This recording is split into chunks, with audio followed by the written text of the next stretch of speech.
Easy Dreamers, do you want to sound British? No, I mean like properly British, like really British. Because if so, this word is the most British slang word that I can think of. And if you learn it and you know it, you're basically British. I mean, that's what I'm saying. I'm saying, if you use this word, you will become completely British. If that sounds good to you, stay tuned.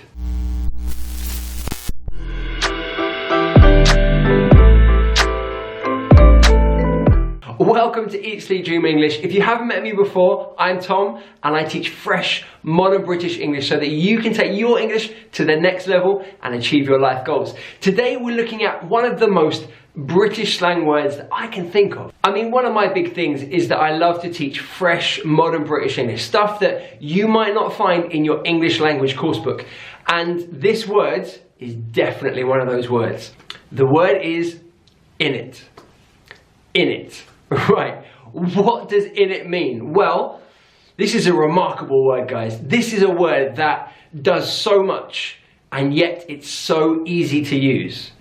You're gonna like this. You're really gonna like this. Primarily, we use Innit in question tags. For example, you like chocolate, don't you?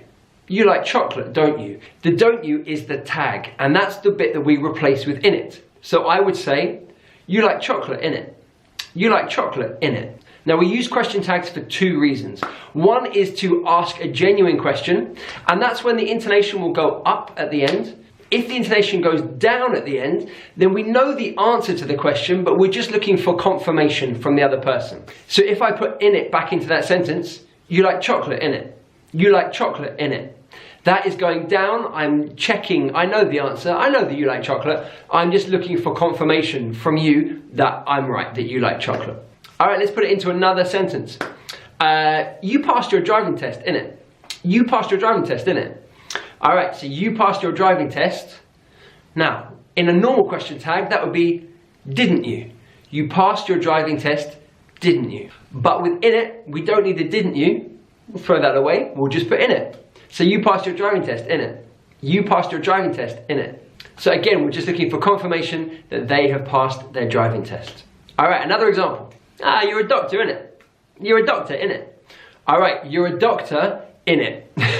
Okay, so what would that normally be in a regular question tag? That would be, you're a doctor, aren't you? You're a doctor, aren't you? Now, we don't need aren't you. That's grammar, that's difficult. Just throw it away. You're a doctor, innit?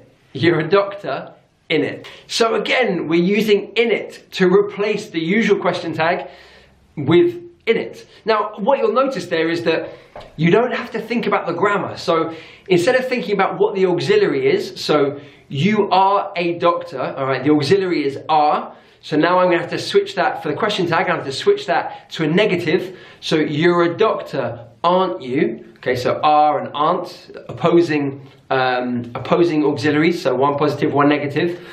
You don't need to worry about that. You can just say innit. So you're a doctor, innit? So much easier. You like chocolate, innit? So not you like chocolate, don't you? It's you like chocolate, innit? How much easier is that? That's crazy. That's crazy how easy that is. Now there are a few important things to know about this word. The first thing is, this is the most British slang word that I can think of, or certainly one of the most British slang words out there. So you need to think about, is this word one that you should be using? So if you are in your IELTS exam, definitely don't use this word. If you are in a business presentation, definitely don't use this word. If you are an international student and you are studying abroad in Britain at university and you have lots of young British friends, then yeah, why not? Why not use this word? That'll make you sound very, very British. So yeah, why not? It can also be used to show an agreement with someone. So if someone says, oh, this song is brilliant, you could say, innit, innit, innit. And that means like, yes, it is, or I agree. Someone might say, oh, that exam was really hard. And you say, oh, innit, innit, yeah, innit. So again, you're agreeing, you're saying, yes, that exam was quite hard. It's important to say this right now, that I wanted to teach you this word for a couple of different reasons.